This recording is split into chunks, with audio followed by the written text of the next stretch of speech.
Oke, jadi beberapa minggu yang lalu gue ada sempet bahas mechanical keyboard low profile yang super compact dan super tipis ya. Dimana gue bilang kalau keyboard ini tuh cocok banget buat setup minimalis kalian. Tapi gimana kalau gue bilang ada keyboard yang lebih compact lagi, lebih tipis lagi, dan lebih portable lagi dari keyboard itu? Ya, yang lagi gue pegang sekarang ini adalah Rexus KL150. Satu lagi line up keyboard office premiumnya Rexus yang bisa dibilang jadi penerusnya Rexus KL100 mereka, sekaligus jadi versi lebih compact alias versi 75%-nya. Nah, ini cukup menarik ya, karena walaupun si KL150 ini secara teknis versi 75%-nya dari si KL100, tapi secara use case itu bisa beda drastis cuy. Jadi iya, Rexus KL100 itu bisa dibilang keyboard compact karena form factor-nya yang super tipis juga, tapi KL150 ini ngambil konsep form factor compactnya dan ibaratnya di double gitu. Secara layout dia lebih kecil, lebih tipis juga ya, karena si KL150 ini nggak ada bagian slantednya, jadi dia lebih ke flat aja gitu typing angle-nya. Dan secara bobot juga jadinya lebih enteng sih.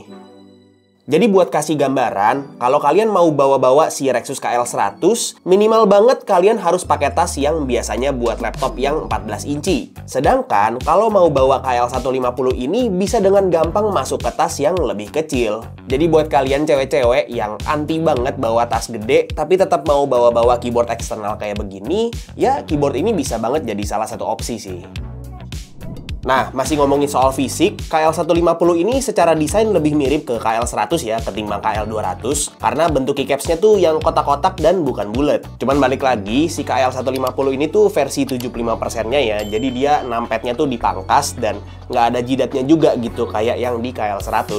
Jadi desainnya masih sama, sleek minimalis monokrom abu-abu gitu ya. Sangat amat ngeresemble Logitech MX Keys, tapi bisa dibilang ya ini versi kere-hore-nya gitu kan. Tapi walaupun kere-hore, build quality-nya tuh nggak bisa diremehin sih. Karena dia udah pakai aluminium frame gitu buat bagian atas dan sampingnya, tapi memang untuk bagian bawahnya itu masih pakai plastik ya.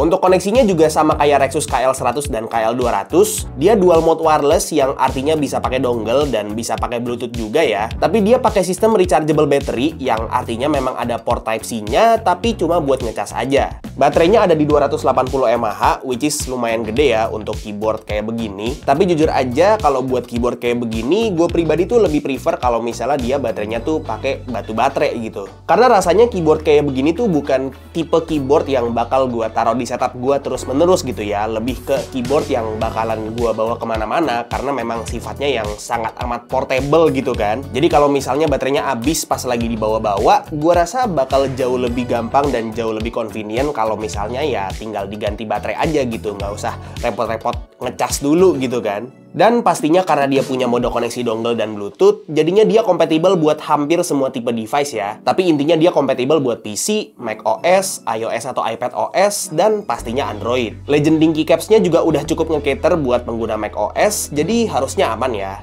Cuman memang ada beberapa kekurangan ya yang gua notice di Rexus KL150 ini. Yang pertama itu dia nggak ada tempat buat naro dongle wireless-nya ya. Jadi agak ribet kalau misalnya kita emang mau bawa-bawa keyboard ini tapi pengen pakai koneksi dongle juga gitu kan. Apalagi kalau misalnya kita bawa device wireless lain yang sama-sama pakai dongle juga. Soalnya dongle-nya si Rexus KL150 ini tuh nggak ada labelingnya gitu. Jadi takut ketuker aja gitu sama dongle lain. Tapi untungnya dia ada koneksi Bluetooth ya. Jadi gua rasa lebih make sense buat pakai koneksi Bluetooth-nya kalau misalnya lagi dipakai buat kerja remote gitu. Terus yang kedua, komplain gue ini masih sama ya, sama yang di KL100 dan KL200, yaitu penempatan logonya nih agak ganggu sih. Dan yang ketiga, seperti yang tadi gue bilang, dia itu typing angle-nya full flat alias 0 derajat dan nggak bisa di-adjust. Jadi buat kalian yang belum terbiasa ngetik flat gini, pastinya bakal butuh adaptasi gitu ya. Dan ini ngebawa gue ke pembahasan keyboard ini cocoknya buat siapa. Yang pertama, menurut gue keyboard ini cocok buat kalian yang memang udah terbiasa gitu ya buat ngetik pakai keyboard laptop gitu. Karena kan keyboard laptop juga typing angle-nya flat juga gitu kan. Plus keyboard ini juga pakai scissor switch, jadi secara typing angle juga kurang lebih sama lah ya. Dan buat kalian yang keyboard laptopnya rusak, gue rasa si KL150 ini tuh cocok deh buat ditaruh di atas laptop kalian gitu ya. Karena gue tahu emang ada beberapa orang yang kalau keyboard laptopnya rusak itu naruh keyboard di atas laptopnya gitu kan. Kalau misalnya pakai si KL150 ini, gue rasa bakal jadi lebih seamless gitu kalau ditaruh di atas laptop gitu ya, karena layout dia juga cuma 75% dan tipis banget juga, jadi nggak bakal terlalu kayak ya mencolok banget gitu sih. Oh iya, pastinya cocok buat kalian yang butuh keyboard buat iPad atau tablet kalian juga ya. Yang kedua, menurut gue keyboard ini cocok buat kalian yang mau bikin setup kerja super minimalis. Tapi sebenarnya ini gue kurang rekomen ya, karena kalau misalnya kalian ada budget yang lebih, itu gue saranin langsung aja ambil yang keyboard mechanical low profile gitu. Soalnya memang kalau mechanical keyboard itu bakal lebih awet gitu ya dibanding keyboard scissor atau keyboard membran kayak gini. Dan yang ketiga, menurut gue keyboard ini cocok buat kalian yang suka work from anywhere gitu ya. Misalnya kalian pakai laptop, tapi laptopnya pakai stand dan butuh keyboard eksternal yang kecil, compact, tipis, enteng, dan nggak ribet. Jadi satu, bakal dengan gampang muat di tas. Dua, juga nggak bakal makan tempat di meja kalian juga. Dan tiga, suaranya juga silent ya, jadi nggak bakal ganggu orang-orang di sekitar tempat kalian gitu.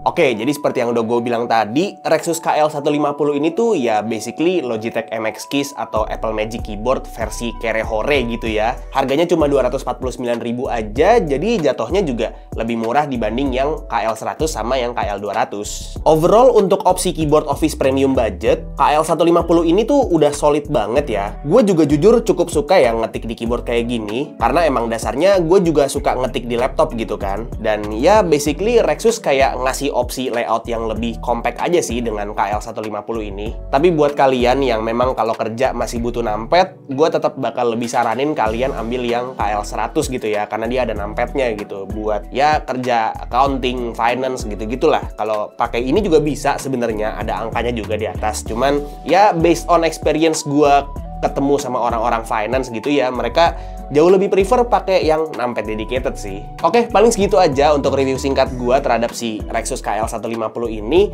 Link pembeliannya udah gua taruh di deskripsi di bawah, dan semoga video ini bermanfaat buat kalian semua. Like kalau kalian suka videonya, dislike kalau nggak suka, dan jangan lupa subscribe supaya kalian nggak kelewatan video gua yang selanjutnya. Kita ketemu lagi di video selanjutnya. It's been by Tommy, and as always, peace out.